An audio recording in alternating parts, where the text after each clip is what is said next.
it's extremely important, right? And if I can be honest, man, um, I never really was exposed to it, right? Because my thought process of when I started to work that I do, Jewel, it was all around helping men get access to their children, helping men grow from the inside out, just like really helping men heal, right? And just looking at like, man, these brothers don't have a whole lot of support.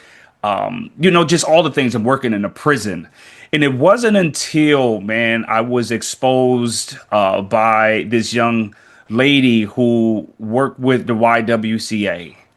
And so I didn't come from a background, bro, of domestic violence. Like I grew up in a city where there's a lot of trauma, violence, the whole nine, but I didn't see many like intimate partner violence. And Mm. so here I was like providing this service to these men to where I was helping them gain access to their children. But it never dawned on me, bro, that because I would provide an attorney, I'll help them with, all types of resources, but I never knew me providing an attorney can contribute and Mm. further cause harm. Mm. Like I was ignorant. And so, as a black man who runs an organization of helping men heal and helping men gain access to their children, bro, I had to look at the way that I approach the work that I do and take a different approach of a more holistic, where I had to consider Mm. women. I had to consider, like, yo, how do I contribute to making sure that these women are safe? Because sometimes these brothers will come in a group, man, and they paint a perfect picture that is her, that in some cases, yo, it may be her, right? But my thing is it's still my responsibility as a fatherhood practitioner to make Mm. sure that I do work that's trauma centered, that takes a holistic approach of making sure that these brothers are held accountable. And this is the thing: when I use the word accountable, is that there's a both and. It doesn't have to be an either or. I Mm. can hold them accountable while still getting access to their children, but helping them understand, like, yo, your practices, sometimes just, micromanaging where she go. And it doesn't always have to be with him hitting her.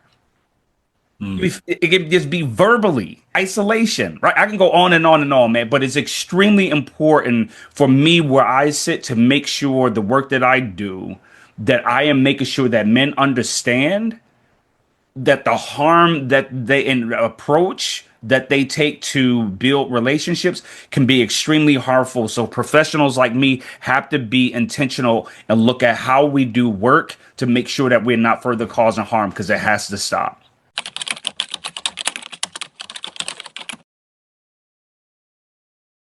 It changed, because I was unaware, and like the way that I shared, earlier, man, that I became very intentional to where I had to become educated about what domestic violence looked like what it is and what is not. Right. I even had to look at the way that I even interacted with my own partner, my own Mm. wife. Right. I had to look at, okay, when I shut down, like, what was your intent, Sean?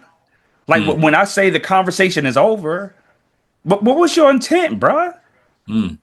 Right. So me doing the work and me becoming more aware of domestic violence and intimate partner violence, man, it caused me to really be intentional about how I approach my wife, how I approach my children. Like, yo, like male privilege. Like, just because I'm male, like, do I get to? I don't get to.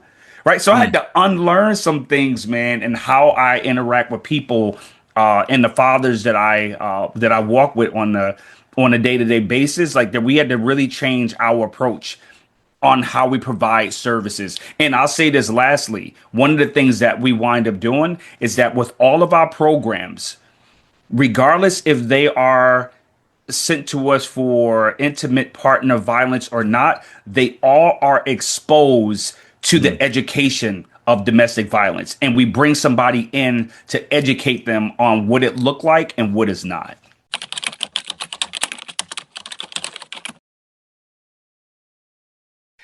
Man, I would say from this aspect, that they need to hear that it's okay for them to ask for help, right? And be intentional about growing from the inside out. I got a chance to see a movie on Netflix not too long ago, bro.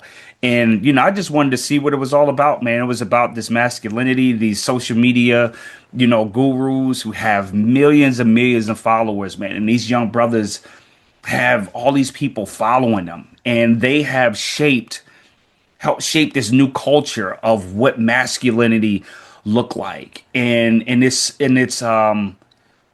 to be honest, man, it's scary, bruh.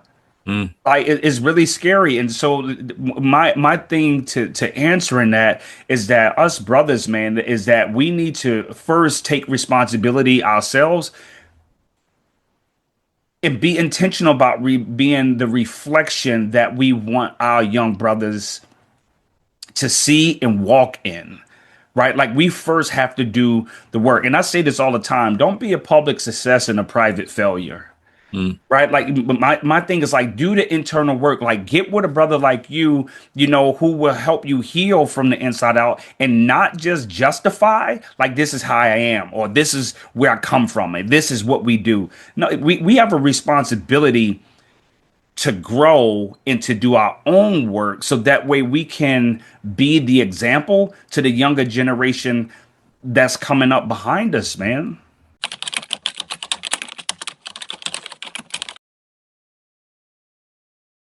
The first thing is to stop acting like it doesn't exist. Not even just domestic violence, man, but sexual assault within the community, right? To where we act like it doesn't exist and it doesn't happen in the black family. That's a lie, bruh. That's a lie, right? And no, this is another thing, man. Is that we need to. And I'm a religious, guy, and I'm a believer, of Christ. But like for real, like it's in the church too, right? Like not acting like it's not in the church, man. You can be worshiping. I was talking to a guy in my group, my domestic violence group, and this brother, man, you look at him, man, you would never think that he caused harm, right? A devout Christian, but he learned how to use Christianity, use his faith as another way to cause harm, right, mhm. and to control. And so we would think that because they're pastor, because they're deacon, that they don't do that. No, we need to have real conversations about like what it is and how it shows up, that is just not always somebody being physical. And then the other thing, man, is that even with, now, I'm gonna say this, speak this to women too, bro. Like, because I'll be honest, in my fatherhood groups, I get more men like taking accountability and like, man, I never thought of this, and I never thought, like, really being compassionate and empathetic. Like, yo, I need to do better, right? I get a lot of sisters who will say something like, "She's stupid. Why is she there? She should have left." Like, if it was just that easy for her to leave, don't you think she would have left?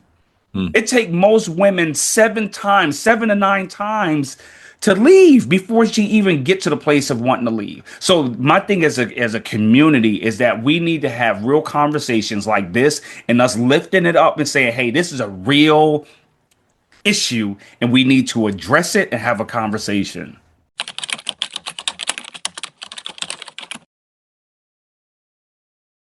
My thing is, man, is that we need to get back to the root of things, right? And just really stop looking at black women as they're our enemy. Society has tried to divide us. And with this whole, this movement to where they divide, like, oh, that's the feminist move. Oh, that's the.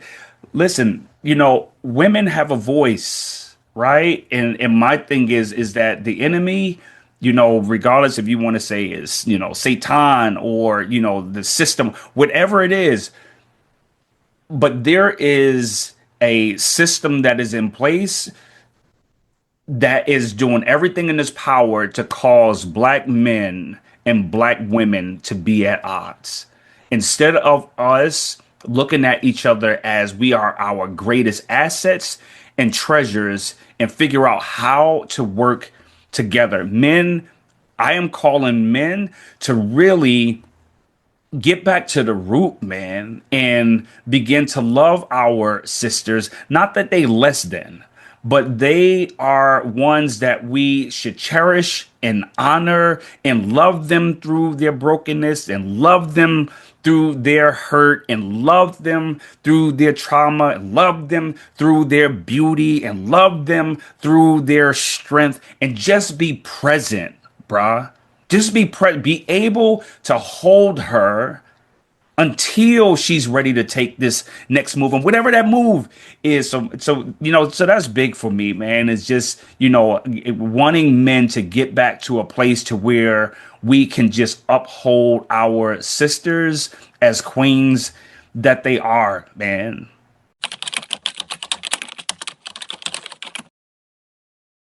I have taken the pledge to end domestic violence in my community. My question is, have you taken the pledge?